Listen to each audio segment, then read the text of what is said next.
పల్నాడు జిల్లా ఎస్పీ మల్లికా గార్గ్ అమరావతి మండల ప్రజల పోలీసులు వారికి సహకరించాలని, పల్నాడు జిల్లాకు మంచి పేరు రావాలని సూచించారు. ఎలాంటి అవాంఛనీయ సంఘటనలు జరిగినా చట్టపరమైన చర్యలు తీసుకుంటామని, అమరావతి రేపు 4వ తారీఖు ఎన్నికల కౌంటింగ్ రోజు ఎవరు బయట తిరగొద్దని, బాణాసంచా కాల్చవద్దని, ర్యాలీలు నిర్వహించొద్దని ప్రజలకి సూచనలు ఇచ్చారు. 4వ తారీఖు ఎవరు రోడ్ల మీద తిరగకుండా ఇంట్లోనే ఉంటే టీవీలు చూసుకుంటూ రోడ్ల మీదకు రావద్దని, ఏమన్నా అల్లర్లు జరిగితే వాళ్లకు రౌడీ షీట్ ఓపెన్ చేస్తామని, 2 లక్షల రూపాయలు జరిమానా విధిస్తామని చెప్పారు. చాలా ఇన్సిడెంట్స్ జరిగింది అండ్ మన district wide Macherla, Narasaraopet, so మళ్ళా మన పల్నాడు పేరు చాలా ఖరాబ్ అయింది ఇప్పుడు కదా. అందరూ అగ్రీ చేస్తారా? చేస్తున్నారు. ఇప్పుడు పల్నాడు వరల్డ్ ఫేమస్ అయింది. ఇండియాలో అందరికీ తెలుసు పల్నాడు అది. What is this place Palnadu? నాకు ఫోన్ చేసి అడుగుతున్నారు వాట్ ఈస్ పల్నాడు, ఇక్కడ ఏం జరుగుతుంది. యాజ్ ఇఫ్ ఇది 1980sలో, అది 50 years బ్యాక్ ఎట్లా బీహార్ యూపీలో సిచ్యువేషన్ ఉండేది, అట్లా సిచ్యువేషన్ ఇప్పుడు ఇక్కడ వచ్చింది. ఈ ప్రజలు బయటే ఇంత ఐరన్ రాడ్స్ తీసుకొని తిరుగుతున్నారు, కొట్లాడుతున్నారు. అట్లా ఒక సిచ్యువేషన్ ఇప్పుడు వచ్చింది. అండ్ ఎలక్షన్ కమిషన్కి నోటీసులు వచ్చింది. ఎలక్షన్ కమిషన్ చాలా గట్టిగా యాక్షన్ కూడా తీసుకోవడం జరిగింది. సో ఇప్పుడు మనం ఏం చేయాలి, ఇది మనం ఆలోచించుకోవాలి. ఇప్పుడు 4th నాడు మన కౌంటింగ్ జరుగుతుంది. 4th కౌంటింగ్ జరిగినప్పుడు మళ్ళీ ఇక్కడ కూడా జరిగితే, మళ్ళీ ఏదో ఇష్యూ జరిగిందే, మన పల్నాడు పేరు ఫ్యూచర్ కోసం ఫర్ ఎవర్ కోసం మొత్తం ఖరాబ్ అవుతుంది. ఇప్పుడు ఇక్కడ పీస్ఫుల్గా జరిగితే, మనం ప్రాపర్గా ఏం గొడవ లేకుండా చేస్తే అందరూ మర్చిపోతారు. ఓకే, ఒకసారి జరిగింది అట్లా, ఇది పల్నాడు గురించి ఏం లేదు అట్లా. ఒకసారి మేబీ ఇట్లా సిచ్యువేషన్ ఉండేది, అప్పుడు జరిగి ఉండవచ్చు. బట్ మళ్ళీ జరిగితే మన అందరి కోసం చాలా బాధ ఉంటుంది. మీరు చూడండి ఎంతమంది ఫోర్స్ ఇక్కడ ఉన్నారు, ఎంతమంది సిఆర్పిఎఫ్, సిఏపిఎఫ్, ఇంతమంది ఎక్కడా లేదు. ఓన్లీ పల్నాడుకి ఇంత ఫోర్స్ ఇవ్వడం జరిగింది. ఎందుకు? ఇక్కడ నమ్మకం లేదు, ఏం జరగవచ్చు, ఏదైనా జరగవచ్చు అట్లా అనుకుంటున్నారు అందరూ. ఇప్పుడు అందరూ కొంతమంది లైక్ బెట్టింగ్ చేస్తున్నారు కదా, ఏ పార్టీ గెలుస్తుంది చేస్తున్నారు కదా కొంతమంది. అట్లా ఇంకొక బెట్టింగ్ జరుగుతుంది. పల్నాడులో శాంతి భద్రత ఉందా, కొట్లాడటం ఉంటుందా? 4th తర్వాత ఎట్లా ఉంటుంది? ఇక్కడ మళ్ళీ లా అండ్ ఆర్డర్ ఫెయిలియర్ ఉంటుందా, ఆర్ పీస్ఫుల్గా జరగవచ్చు? ఇది కూడా ఒక బెట్టింగ్ జరుగుతుంది. సో ఇప్పుడు మీ చేతిలో ఉంది, మీకు పల్నాడు పేరు ఎట్లా కావాలి, పల్నాడు పేరు మంచి పేరు కావాలి, పల్నాడుకి చెడ్డ పేరు కావాలి, ఇది అన్నీ మీ చేతిలో ఉంది. సో ఇప్పుడు మీరు చూడండి, మన ఎలక్షన్లో 160 కేసెస్ రిజిస్టర్ అయినాయి పల్నాడు డిస్ట్రిక్ట్లో, 160. అండ్ సెకండ్ డిస్ట్రిక్ట్ ఏముంది, అక్కడ ఎన్ని కేసెస్ జరిగినాయి? 70. అంటే హాఫ్ కంటే కూడా తక్కువ. సో ఎంత డిఫరెన్స్ ఉంది, పల్నాడు ఎంత ఖరాబ్ అయింది. ఇది ఆలోచించండి ఒకసారి. అండ్ మనం ఎంతమందికి అరెస్ట్ చేసాము? 1200 persons, 1200, 1300 personsకి అరెస్ట్ చేయడం జరిగింది ఇప్పుడు రీసెంట్లీ లాస్ట్ 10 daysలో. అది చాలా పెద్ద నంబర్. ఇంతమందికి ఒక ఫుల్ డిస్ట్రిక్ట్ 5-6 monthsలో కూడా ఇంతమంది అరెస్ట్ చేయరు. అండ్ ఇక్కడ 10 daysలో ఇంతమందికి అరెస్ట్ చేయడం జరిగింది. అండ్ వాళ్ళది ఇప్పుడు ఏం పరిస్థితి ఉంది చూడండి, చాలామంది జైలుకి పోయారు. ఇప్పుడు నర్సరావుపేట జైల్లో కూడా ప్లేస్ కూడా లేదు. ఇప్పుడు జైలు పంపించాలంటే రాజమండ్రి పంపించాలి, అట్లా అయింది. మన జైలులో కూడా ప్లేస్ లేదు ఇప్పుడు. దాని తర్వాత వాళ్ళు ఎవరు కేసులో ఇన్వాల్వ్ అయ్యారు, అందరినీ రౌడీ షీట్ ఓపెన్ చేయడం జరిగింది. రౌడీ షీటర్స్ ఇప్పుడు ఒక సింగిల్ కేసులో కూడా రౌడీ షీట్ మనం ఓపెన్ చేస్తున్నాము. ఎందుకు? బికాజ్ ఇది political violence, political writing cases చాలా సీరియస్ ఉంటాయి. దానిలో ఒక్కసారి కూడా మనం పార్టిసిపేట్ చేస్తే దానికి కూడా రౌడీ షీట్ నేను ఓపెన్ చేయవచ్చు. అండ్ అందరికీ నేను ఓపెన్ చేస్తున్నాను. క్లియర్ ఇన్స్ట్రక్షన్స్ ఉన్నాయి మనకి, దాని అట్లా మనం చేయాలి. ఇప్పుడు ఎంతోమంది ఇప్పుడు ఆ ఒక రోజు 2 రోజు ఇట్లాంటి సిలీ ఇష్యూస్లో పార్టిసిపేట్ చేసిన వల్ల వాళ్ళు ఇప్పుడు రౌడీ అయ్యారు. మీకు కావాలా ఎవరు మీకు రౌడీ? మీ ఊర్లో ఇప్పుడు రౌడీ షీటర్ సంఖ్య పెరిగింది. ఇప్పుడు రౌడీ షీటర్ ఇప్పుడు రౌడీ షీటర్స్కి చాలా ప్రాబ్లం వస్తాయి. క్రిమినల్ రికార్డ్ ఉంటే చాలా ప్రాబ్లం వస్తుంది. ఇప్పుడు ఎవరికి జాబ్ కావాలంటే పోలీస్ వెరిఫికేషన్ చేస్తారు కదా, పోలీస్ని అడుగుతారు వాళ్ళ మీద కేసు ఉందా లేదా అట్లా. ఇప్పుడు కేసు ఉన్న వల్ల జాబ్ ఎవరు యాక్సెప్ట్ చేయరు. మీరు ఒప్పుకుంటారా? మీ దగ్గర ఒక క్రిమినల్, ఒక రౌడీ మీ దగ్గర పని చేయడానికి వస్తే మీరు యాక్సెప్ట్ చేస్తారా? ఎంతమంది చేస్తారు? చేయరు కదా. ఎంతమంది నాన్ రౌడీస్ ఉంటే నేను రౌడీకి ఎందుకు నా దగ్గర తీసుకోను. సో ఇప్పుడు వాళ్ళ భవిష్యత్తు ఏమైంది? ఇప్పుడు కోర్టు చుట్టూ తిరగాలి అందరూ, లాయర్కి ఎంతో డబ్బు ఇవ్వాలి. చాలామంది ఆ డబ్బు మేబీ సంపాదించి సేఫ్గా పెట్టి ఉండొచ్చు, కి పిల్లలు మ్యారేజ్ అప్పుడు యూజ్ చేస్తాము, ఎడ్యుకేషన్ అప్పుడు యూజ్ చేస్తాము, మెడికల్ ఇష్యూస్ అప్పుడు యూజ్ చేస్తాము.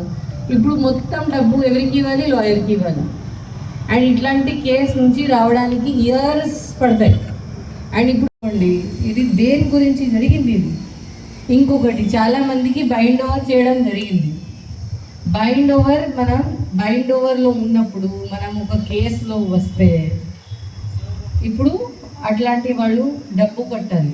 1 lakh 2 lakh అట్లాంటి చాలామందికి నోటీసెస్ కూడా ఇవ్వడం జరిగింది.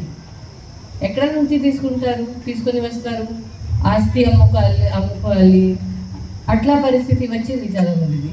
అండ్ డబ్బు కట్టకపోతే ఎక్కడ వెళ్తారు? జైలుకి. సో ఇవి అన్నీ దేనికోసం?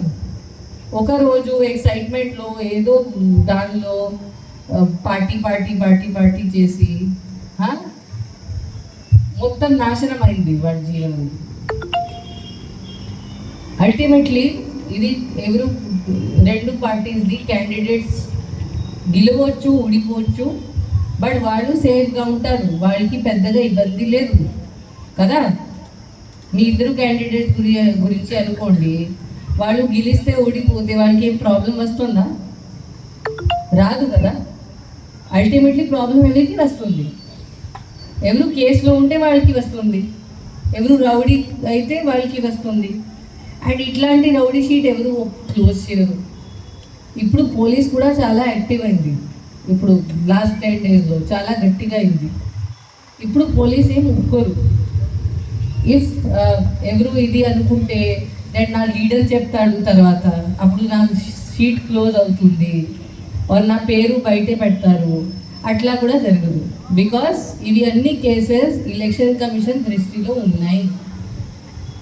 ఎలక్షన్ కమిషన్ కూడా స్పెషల్ టీమ్స్ పెట్టి రివ్యూ చేస్తుంది. సో ఎవరికి ధైర్యం ఉండదు మీ పేరు బయట పెట్టడానికి,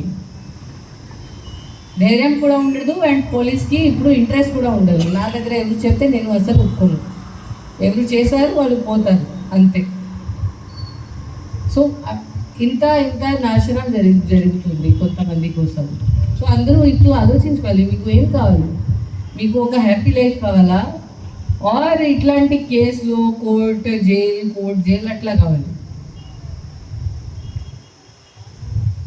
దాంతోపాటు ఇప్పుడు ఇక్కడ ఇంత ఖరాబ్ పరిస్థితి అయింది. ఇప్పుడు మనం ఏమీ కన్సిడర్ కూడా చేయడానికి లేదు. ఇప్పుడు నేను అందరి పోలీస్ వాళ్ళకి క్లియర్ ఇన్స్ట్రక్షన్ ఇచ్చాను, ఎవరు సరిగా బిహేవ్ చేయకపోతే, గొడవ పెడితే ఇమీడియట్ యాక్షన్ ఉండాలి. సపోజ్ ఎక్కడ గ్యాదరింగ్ ఉంటే లాఠీ చేసి కొట్టండి, డిస్పర్స్ చేయండి. ఎక్కడ గ్యాదరింగ్, ఎక్కడ గొడవ నాకు యాక్సెప్టబుల్ లేదు. దాని తర్వాత ఇమీడియట్లీ అని క్రైమ్ ఉంటే కేసు కట్టాము. ఇది ఎవరు అనుకుంటే కాంప్రమైజ్ చేస్తాము, వాళ్ళతో మాట్లాడి అది వద్దు. పోలీస్ పని మా సెటిల్మెంట్ లేదు, పోలీస్ పని కాంప్రమైజ్ లేదు. నా దగ్గర ఎనీ కంప్లైంట్ వస్తే ఫస్ట్ కేసు కట్టడం జరుగుతుంది, దాని తర్వాత ఇన్వెస్టిగేషన్ చేయడం జరుగుతుంది. ఇది మాట్లాడడానికి ఇప్పుడు మనకి అది పరిస్థితి లేదు. అండ్ ఏం ఇంట్రెస్ట్ కూడా లేదు. ఎవరు తప్పు చేస్తే వాళ్ళ మీద చట్టం ప్రకారం చర్య తీసుకోవడం జరుగుతుంది.